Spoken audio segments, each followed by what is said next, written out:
18 বা 28 ফেব্রুয়ারিতে এই 3 নম্বর ওয়ার্ডে ভোটার যারা আছেন এই সেন্টারে ভোট দিতে আসবেন।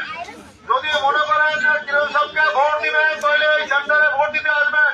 আর যদি মনে করেন না কিরণ সাহেবকে ভোট দিব না, আমি একটা ভোট চুরি করে দাঁড়িপাল্লায় দিব, অনুরোধ করে কই যদি সেই লোক এই ভোট দিতে সেন্টারে আসেন সবাইটা করা করে তেল দিবি, তার কি হবে এখন বলবো না, ওই দিনই বলবো তার ব্যবস্থা কি করা যাবে। কঠিন ব্যবস্থা হইব। অনেক চিকিৎসা কাহিনী বলে লাভ নাই, মার কাছে মামাবাড়ির কিস্তা করে লাভ নাই, কারণ আপনারা আমার থেকে ভালো জানেন এবং ভালো বোঝেন। আমরা এই দক্ষিণ মাথাভাঙ্গার মানুষ, সারা কাশিকাটা সারা শরীয়তপুরে জানে দক্ষিণ মাথাভাঙ্গার মানুষ জঙ্গলি, এটা আখ্যায়িত আমরা পরিচিত ছিলাম।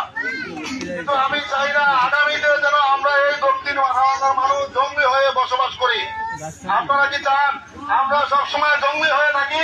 না না, যদি জঙ্গলি হয়ে কত কাম করেন তাহলে কিরণ সাহেবকে ভোট দিবেন।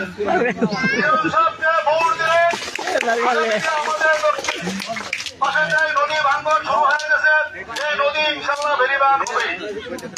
এই নদী যদি বেরিবান হয় এই দেশের রাস্তাঘাট যা আছে সকল কিছু পাকা হবে ইনশাল্লাহ।